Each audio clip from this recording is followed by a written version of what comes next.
ಜೈ ಶ್ರೀರಾಮ್. ನೀವು ನೋಡ್ತಾ ಇದ್ದೀರಾ ಟಿವಿ ವಿಕ್ರಮ. ನಾನು ಸೌಮ್ಯ ಸನಾತನಿ. ನಮ್ಮ ಟಿವಿ ವಿಕ್ರಮದ ಎಲ್ಲ ಕಾರ್ಯಕ್ರಮಗಳ ನೋಟಿಫಿಕೇಶನ್ ನಿಮಗೆ ಸಿಗಬೇಕಂತ ಹೇಳಿದ್ರೆ ನಮ್ಮ ಟಿವಿ ವಿಕ್ರಮ ಚಾನೆಲ್ ಅನ್ನು ಸಬ್ಸ್ಕ್ರೈಬ್ ಮಾಡಿ, ಹಾಗೆ ಬೆಲ್ ಬಟನ್ ಕ್ಲಿಕ್ ಮಾಡೋದನ್ನ ಖಂಡಿತ ಮರಿಬೇಡಿ. ರಾಹುಲ್ ಗಾಂಧಿ ಸೀಸನ್ಗೊಂದು ಹೊಸ ಪ್ರಸಂಗ ಇಟ್ಕೊಂಡು ಊರೂರು ಸುತ್ತಾಡ್ತಾ ಇದ್ದಾರೆ. ವಕ್ಫ್ ಬಗ್ಗೆ ಮಾತಾಡೋ ರಾಹುಲ್ ಅಂದ್ರೆ ನನಗೆ ಗೊತ್ತಿಲ್ಲ ಅಂತ ಹೇಳಿ ಹೋದವರು ಈಗ ವಲಸೆ ನಿಲ್ಲಿಸಿ ಉದ್ಯೋಗ ಒದಗಿಸಿ ಅಂತ ಶುರು ಮಾಡ್ಕೊಂಡಿದ್ದಾರೆ. ಅದಕ್ಕೆ ಈ ಮನುಷ್ಯನನ್ನ ಊಸರವಳ್ಳಿ ಅಂತ ಹೇಳೋದು. ಯಾವಾಗ ಎಲ್ಲಿಗೆ ಹೋಗ್ತಾರೋ ಅಲ್ಲಿಗೆ ತಕ್ಕಂತೆ ಅವರ ಬಣ್ಣ ಬದಲಾಗುತ್ತೆ. ಈಗ ಬಿಹಾರದ ಸರದಿ. ಬಿಹಾರದಲ್ಲಿ ಈ ವರ್ಷ ಎಲೆಕ್ಷನ್ ಇದೆ. ಸೊ ಡ್ರಾಮಾ ಮಾಡೋಕೆ ಗಂಟು ಮೂಟೆ ಕಟ್ಕೊಂಡು ಹೊರಟಿದ್ದಾರೆ. ವಲಸೆ ನಿಲ್ಲಿಸಿ ಉದ್ಯೋಗ ಒದಗಿಸಿ ಹೊಸದೊಂದು ಘೋಷವಾಕ್ಯದೊಂದಿಗೆ ಬಿಹಾರದ ಯುವಕರ ಬೆಂಬಲಕ್ಕೆ ರಾಹುಲ್ ಗಾಂಧಿ ನಿಂತಿದ್ದಾರೆ. ಈ ಪ್ರವಾಸಕ್ಕೂ ಮೊದಲು ಒಂದು ಉದ್ದವಾದ ಟ್ವೀಟ್ ಮಾಡಿದರು. ಆ ಟ್ವೀಟ್ನಲ್ಲಿ ಬಿಹಾರ್ನ ಎಲ್ಲ ಯುವಕರಿಗೆ ಬಿಳಿ ಬಣ್ಣದ ಟೀ ಶರ್ಟ್ಗಳನ್ನು ಹಾಕ್ಕೊಂಡು ಬನ್ನಿ ಅಂತ ಕರೆಯನ್ನು ಕೊಟ್ಟಿದ್ರು. ಅಂದರೆ ಬಿಹಾರದ ಯುವಕರನ್ನು ಟಾರ್ಗೆಟ್ ಮಾಡೋ ಪ್ಲ್ಯಾನ್. ಹಾಗಾದರೆ ಈಗ ಏನಾಯಿತು ಬಿಹಾರದಲ್ಲಿ? ರಾಹುಲ್ ಗಾಂಧಿಯ ಪ್ರವಾಸ ಸಕ್ಸಸ್ ಆಯಿತಾ ಅಥವಾ ಫೇಲ್ ಆಯಿತಾ? ಸ್ವಲ್ಪ ಡೀಟೇಲ್ ಆಗಿ ಚರ್ಚೆಯನ್ನು ಮಾಡೋಣ. ರಾಹುಲ್ ಗಾಂಧಿ ಹಾಗೂ ಕನ್ನಯ್ಯ ಕುಮಾರ್ ನೇತೃತ್ವದಲ್ಲಿ ಬಿಹಾರದಲ್ಲಿ ಈ ಯಾತ್ರೆ ನಡೀತಾ ಇರೋದು. ಮೋತಿಹಾರ್ನ ಢಾಕಾ ಅನ್ನೋ ಮುಸ್ಲಿಂ ಪ್ರದೇಶದಿಂದ ಇದು ಆರಂಭ ಆಗಿದೆ. ಆರಂಭದಲ್ಲಿ ಅಷ್ಟು ಜನ ಇರಲಿಲ್ಲ. ಆದರೆ ಬೀಗುಸರಾಯಿಗೆ ಈ ಯಾತ್ರೆ ಪ್ರವೇಶವಾಗ್ತಾ ಇದ್ದ ಹಾಗೆ ಜನ ಹೆಚ್ಚಾಗತ್ತೆ. ಯಾವ ಲೆವೆಲ್ಗಂದ್ರೆ ರಾಹುಲ್ ಗಾಂಧಿ ಎದುರಲ್ಲೇ ಅವರವರೇ ಹೊಡೆದಾಡ್ಕೊಳ್ಳೋ ಲೆವೆಲ್ಗೆ. ಇದೊಂದು ಪಕ್ಷ, ಇವರೊಬ್ಬ ನಾಯಕ, ಇಂಥವರು ಕಾರ್ಯಕರ್ತರು ಬಿಡಿ. ಆದರೂ ಜನ ಅಂತೂ ಸೇರಿತ್ತು. ಈಗ ಆ ಜನಸಮೂಹವನ್ನು ನೋಡಿ ತೇಜಸ್ವಿ ಯಾದವ್ ಹಾಗೂ ಲಾಲು ಯಾದವ್ಗೆ ತಲೆ ಬಿಸಿ ಶುರುವಾಗಿದೆ.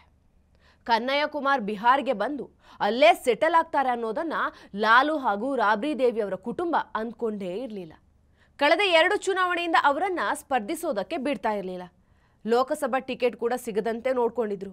ಆದರೆ ಈ ಸಲ ಬಿಹಾರದ ಚುನಾವಣೆಗೆ ಇದೇ ಕನ್ನಯ್ಯ ಕುಮಾರ್ ಕಾಂಗ್ರೆಸ್ನ ಮೇನ್ ಪ್ಲೇಯರ್. ಮಜಾ ಏನಂದ್ರೆ ಲಾಲು ಪರಿವಾರಕ್ಕೆ ಬಿಜೆಪಿಗಿಂತ ದೊಡ್ಡ ಶತ್ರು ಅಂದರೆ ಅದು ಪಪ್ಪು ಯಾದವ್ ಹಾಗೂ ಕನ್ನಯ್ಯ ಕುಮಾರ್. ಎಲ್ಲಾದರೂ ಕನ್ನಯ್ಯ ಕುಮಾರ್ ಹಾಗೂ ಪಪ್ಪು ಯಾದವ್ ಬಿಹಾರದಲ್ಲಿ ಸೆಟಲ್ ಆದರೆ ಕಷ್ಟ ಆಗ್ಬಿಡುತ್ತೆ. ಯಾಕಂದರೆ ಆಗ ಜನ ಕಾಂಗ್ರೆಸ್ ಕಡೆ ಹೋಗ್ತಾರೆ. ಆಗ ಪಾಪ ತೇಜಸ್ವಿ ಅವರ ಪರಿಸ್ಥಿತಿ ಏನಾಗಬೇಕು? ಇದು ಲಾಲು ಯಾದವ್ ಹಾಗೂ ಅವರ ಪರಿವಾರಕ್ಕೆ ಹುಟ್ಕೊಂಡಿರುವಂಥ ಭಯ. ಬಿಹಾರ್ನಲ್ಲಿ ಈ ಸಲ ರಾಜಕೀಯದ ಗೇಮ್ ಚೇಂಜ್ ಆದ ಹಾಗೆ ಕಾಣುತ್ತೆ. ಕೃಷ್ಣ ಅಲ್ಲಾ ಅವರು ಬಿಹಾರದ ಕಾಂಗ್ರೆಸ್ ಉಸ್ತುವಾರಿ ವಹಿಸಿಕೊಂಡಂಥ ಮೊದಲ ದಿನವೇ ನಾವು RJDಯ ಬಿ ತಂಡ ಆಗಿ ಕೆಲಸ ಮಾಡೋದಿಲ್ಲ, ನಾವು ಎ ತಂಡವಾಗಿ ಕೆಲಸ ಮಾಡ್ತೇವೆ ಅಂತ ಹೇಳಿದ್ದಾರೆ. ಹಾಗೆ ಉಸ್ತುವಾರಿಯಾಗಿ ಬಂದಿರುವ ಕೃಷ್ಣ ಅಲ್ಲಾ ಅವರು ಬಿಹಾರದಲ್ಲಿ ಇಷ್ಟೊಂದು ಪ್ರವಾಸ ಮಾಡಿದ್ರು ಕೂಡ ಇಲ್ಲಿಯವರೆಗೂ ಲಾಲು ಕುಟುಂಬವನ್ನ ಭೇಟಿ ಮಾಡೋಕೆ ಹೋಗಲಿಲ್ಲ. ತೇಜಸ್ವಿ ಯಾದವ್ನನ್ನು ಕೂಡ ಭೇಟಿಯಾಗಲಿಲ್ಲ, ಕರೆ ಕೂಡ ಮಾಡಲಿಲ್ಲ. ಈ ಬಾರಿ ಪಪ್ಪು ಯಾದವ್ ಹಾಗೂ ಕನ್ನಯ್ಯ ಕುಮಾರ್ ಇಬ್ಬರಿಗೂ ಬಿಹಾರ್ನಲ್ಲಿ ಫ್ರೀ ಹ್ಯಾಂಡ್ ಕೊಡಲಾಗಿದೆ. ಅಂದರೆ ಕಾಂಗ್ರೆಸ್ ಇನ್ನು ಮುಂದೆ ಲಾಲು ಪ್ರಸಾದ್ ಯಾದವ್ ಅವರ ಕೈ ಕೆಳಗೆ ಕೆಲಸ ಮಾಡೋದಕ್ಕೆ ಇಷ್ಟಪಡ್ತಾ ಇಲ್ಲ. ಅಂದರೆ ಕಾಂಗ್ರೆಸ್ ಲಾಲು ಕುಟುಂಬಕ್ಕೆ ಡಿಪೆಂಡ್ ಆಗಿಲ್ಲ ಅನ್ನೋದನ್ನು ತೋರಿಸ್ತಾ ಇದ್ದಾರೆ. ಅಲ್ಲದೆ ಇನ್ಮುಂದೆ ಕಾಂಗ್ರೆಸ್ ಟಿಕೆಟನ್ನು ಲಾಲು ಕೊಡೋದಿಲ್ಲ, ಕಾಂಗ್ರೆಸ್ ಟಿಕೆಟನ್ನು ಕಾಂಗ್ರೆಸ್ಸೇ ಕೊಡುತ್ತೆ ಅನ್ನೋ ಸ್ಟೇಟ್ಮೆಂಟ್ ಬೇರೆ ಅಲ್ಲಿನ ಉಸ್ತುವಾರಿ ಕೊಡ್ತಾರೆ. ಈ ಮಾತಿನ ಅರ್ಥ ಅದೇ ಅಲ್ವಾ, ನಮಗೆ ನಿಮ್ಮ ಅವಶ್ಯಕತೆ ಇಲ್ಲ ಅನ್ನೋದು. ಕಾಂಗ್ರೆಸ್ ಭಾರತದಲ್ಲಿ ಒಂದು ದೊಡ್ಡ ರಾಜಕೀಯ ಪಕ್ಷ, ಹಳೆಯ ಪಕ್ಷ ಕೂಡ ಹೌದು. ಆದರೂ ಸಹ ಬಿಹಾರ್ನ ಲೋಕಲ್ ಪಾರ್ಟಿ ಜೊತೆ ಸೇರಿ ಚುನಾವಣೆ ಹೋರಾಡುವ ಪರಿಸ್ಥಿತಿ ಇತ್ತು. ಬಿಹಾರ್ನಲ್ಲಿ ಕಳೆದ 25ರಿಂದ 30 ವರ್ಷದಿಂದ ಕಾಂಗ್ರೆಸ್ ಲಾಲು ಯಾದವ್ನ ಕೈಗೊಂಬೆಯಂತೆ ತಿರುಗ್ತಾ ಇತ್ತು. ಆದರೆ ಇದರಿಂದ ಕಾಂಗ್ರೆಸ್ಗೆ ಸಿಕ್ಕಿದ್ದೇನು? ಅದೇ ಕಾರಣಕ್ಕೆ ಕಾಂಗ್ರೆಸ್ ಈ ಬಾರಿ ಲಾಲು ಪ್ರಸಾದ್ ಯಾದವ್ ಅವರ ಪಾರ್ಟಿಯ ಮೈತ್ರಿ ತೊರೆದು ಒಂಟಿಯಾಗಿ ಹೋರಾಡುವ ನಿರ್ಧಾರ ತಗೊಂಡಿದೆ. ಈಗ ಬಿಹಾರ್ನಲ್ಲಿ ಕಾಂಗ್ರೆಸ್ ಪಾರ್ಟಿ ಹಾಗೂ ಲಾಲು ಯಾದವ್ ಅವರ ಪಾರ್ಟಿ ಮುಖಾಮುಖಿ ನಡೆಯುತ್ತೆ. ಬಿಹಾರ್ನಲ್ಲಿ ಬೇಗುಸರೈ ಒಂದು ಮುಖ್ಯವಾದ ಜಾಗ. ಒಟ್ಟಾರೆಯಲ್ಲಿ 13ರಿಂದ 14 ಎಲೆಕ್ಷನ್ ನಡೆದಿದೆ. ಅದರಲ್ಲಿ 8 ಬಾರಿ ಕಾಂಗ್ರೆಸ್ ಗೆದ್ದಿದೆ. ಕೊನೆಯ ಬಾರಿ ಅಲ್ಲಿ ಕಾಂಗ್ರೆಸ್ ಗೆದ್ದಿದ್ದು 1998ರಲ್ಲಿ ರಾಜು ಸಿಂಗ್ ಇದ್ದಾಗ. ಅದಕ್ಕಿಂತ ಮೊದಲು 2ರಿಂದ 3 ಬಾರಿ ಕೃಷ್ಣ ಶಾಹಿ ಕಾಂಗ್ರೆಸ್ನಿಂದ ಗೆದ್ದಿದ್ದಾರೆ. ಇದರಲ್ಲಿ ಇನ್ನೊಂದು ಮುಖ್ಯವಾದ ವಿಷಯ ಏನಂದರೆ ರಾಜು ಸಿಂಗ್ ಹಾಗೂ ಕೃಷ್ಣ ಶಾಹಿ ಇಬ್ಬರು ಕೂಡ ಭೂಮಿಹಾರ್ ಸಮುದಾಯಕ್ಕೆ ಸೇರಿದವರು. ಯಾವಾಗ ಕಾಂಗ್ರೆಸ್ ಲಾಲು ಯಾದವ್ನ ಹಿಂದೆ ಬಿತ್ತು ಆಗ ಬಿಜೆಪಿ ಹುಟ್ಕೊಳ್ಳುತ್ತೆ. ನಂತರ ಅಲ್ಲಿ ಮೊದಲು ಬೋಲಾ ಬಾಬು ಬಿಜೆಪಿಯಿಂದ ಗೆದ್ದಿದ್ರು. ಈಗ ಗಿರಿರಾಜ್ ಸಿಂಗ್ ಇದ್ದಾರೆ, ಅವರಿಬ್ಬರು ಕೂಡ ಭೂಮಿಹಾರ್ ಸಮುದಾಯದವರು. ಬೇಗುಸರೈ ಮೊದಲು ಕಾಂಗ್ರೆಸ್ ಪರವಾಗಿತ್ತು, ನಂತರ ಕಾಂಗ್ರೆಸ್ ಲಾಲು ಪ್ರಸಾದ್ ಯಾದವ್ ಅವರ ಜೊತೆ ಕೈ ಜೋಡಿಸಿದ್ದಕ್ಕೆ ಭೂಮಿಹಾರ್ ಸಮುದಾಯ ಬಿಜೆಪಿ ಕಡೆಗೆ ತಿರುಗ್ತು. ಬೇಗುಸರೈ ಬಿಹಾರ್ ರಾಜನೀತಿಯ ಪ್ರಯೋಗಾಲಯ ಇದ್ದ ಹಾಗೆ. ಅಲ್ಲಿ ಕಾಂಗ್ರೆಸ್ 8 ಬಾರಿ ಗೆದ್ದಿದ್ದಾರೆ, ಜೆಡಿಯು 2 ಬಾರಿ ಗೆದ್ದಿದ್ದಾರೆ, ಆರ್ಜೆಡಿ ಕೂಡ 1 ಬಾರಿ ಗೆದ್ದಿದ್ದಾರೆ, ಹಾಗೂ ಬಿಜೆಪಿ ಕೂಡ 4 ಬಾರಿ ಗೆದ್ದಿದ್ದಾರೆ. ಅಂದರೆ ಎಲ್ಲ ಪಕ್ಷಗಳಿಗೆ ಅವಕಾಶ ಇದೆ. ಅಂದರೆ ಬೇಗುಸರೈನಲ್ಲಿ ಯಾವ ಪಾರ್ಟಿಯ ಪ್ರಭಾವ ಹೆಚ್ಚಿದೆಯೋ ಆ ಪಾರ್ಟಿಯ ಪ್ರಭಾವ ಬಿಹಾರದ ಬೇರೆ ಭಾಗದ ಮೇಲೆ ಬೀರುತ್ತೆ. ಅದಕ್ಕೋಸ್ಕರ ಕನ್ನಯ್ಯ ಕುಮಾರ್ ಹಾಗೂ ರಾಹುಲ್ ಗಾಂಧಿ ಅವರು ಅಧಿಕಾರಕ್ಕಾಗಿ ಬೇಗುಸರೈನಲ್ಲಿ ಕಷ್ಟಪಡ್ತಿರೋದು. ಬಿಹಾರ್ನಲ್ಲಿ ಕಾಂಗ್ರೆಸ್ನ ಸಮೀಕರಣ ಭೂಮಿಹಾರ್ ಹಾಗೂ ಮುಸ್ಲಿಂ. ಹಾಗೆ ಕೆಲವು ಜನರ ಪ್ರಕಾರ ಬ್ರಾಹ್ಮಣ, ಭೂಮಿಹಾರ್ ಮತ್ತು ಮುಸ್ಲಿಂ ಇದು ಬಿಹಾರ್ನ ಸಮೀಕರಣ.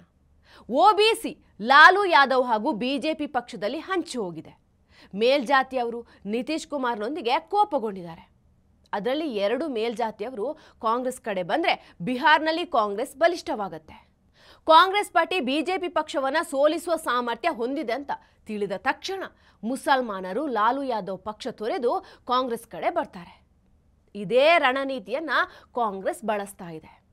ಈಗ ಕಾಂಗ್ರೆಸ್ಗೆ ಎಲ್ಲ ಭೂಮಿಹಾರ್, ಬ್ರಾಹ್ಮಣ ಹಾಗೂ ಮುಸ್ಲಿಂ ವೋಟ್ ದೊರೆತಂತಾಯಿತು. ಅದೇ ಕಾರಣಕ್ಕೆ ಈಗ ಸಂವಿಧಾನವನ್ನು ಹಿಡಿದು ಅಪಾಯದಲ್ಲಿದೆ ಅಂತ ದಲಿತರ ವೋಟ್ ಬ್ಯಾಂಕ್ ಪಡೆಯೋಕೆ ಟ್ರೈ ಮಾಡ್ತಾ ಇದೆ. ಅದೇ ಕಾರಣಕ್ಕೆ ಈ ಸಲ ವಕ್ಫ್ ಬಿಲ್ ಬಗ್ಗೆಯೂ ರಾಹುಲ್ ಯಾವುದೇ ಮಾತು ಆಡಲಿಲ್ಲ. ಇದು ಕಾಂಗ್ರೆಸ್ನ ರಣನೀತಿ. ಇದರಿಂದ ಲಾಲು ಯಾದವ್ ಹಾಗೂ ಅವರ ಕುಟುಂಬ ತೊಂದರೆಗೆ ಒಳಗಾಗತ್ತೆ. ಬಿಹಾರ್ನಲ್ಲಿ ರಾಹುಲ್ ಗಾಂಧಿ ಸಡನ್ ಆಗಿ ಆಕ್ಟಿವ್ ಆಗಿದ್ದಾರೆ. ಕಳೆದ 10 ತಿಂಗಳಿಂದ ಈ ಯಾತ್ರೆ 3ನೇ ಯಾತ್ರೆ.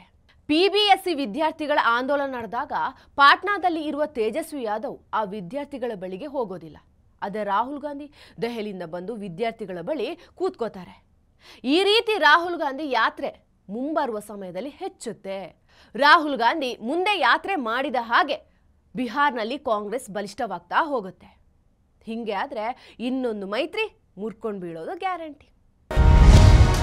ಟಿವಿ ವಿಕ್ರಮ, ದೇಶ ನಿಮ್ಮ ಕೈಯಲ್ಲಿ.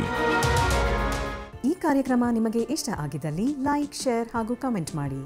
ಟಿವಿ ವಿಕ್ರಮದ ಕಾರ್ಯಕ್ರಮಗಳನ್ನು ನಿರಂತರವಾಗಿ ವೀಕ್ಷಿಸಲು ಸಬ್ಸ್ಕ್ರೈಬ್ ಮಾಡಿ, ಬೆಲ್ ಐಕನ್ ಒತ್ತಿ. ಟಿವಿ ವಿಕ್ರಮ, ದೇಶ ನಿಮ್ಮ ಕೈಯಲ್ಲಿ. ಟಿವಿ ವಿಕ್ರಮ, ದೇಶ ನಿಮ್ಮ ಕೈಯಲ್ಲಿ. ಟಿವಿ ವಿಕ್ರಮ, ದೇಶ ನಿಮ್ಮ ಕೈಯಲ್ಲಿ. ಟಿವಿ ವಿಕ್ರಮ, ದೇಶ ನಿಮ್ಮ ಕೈಯಲ್ಲಿ.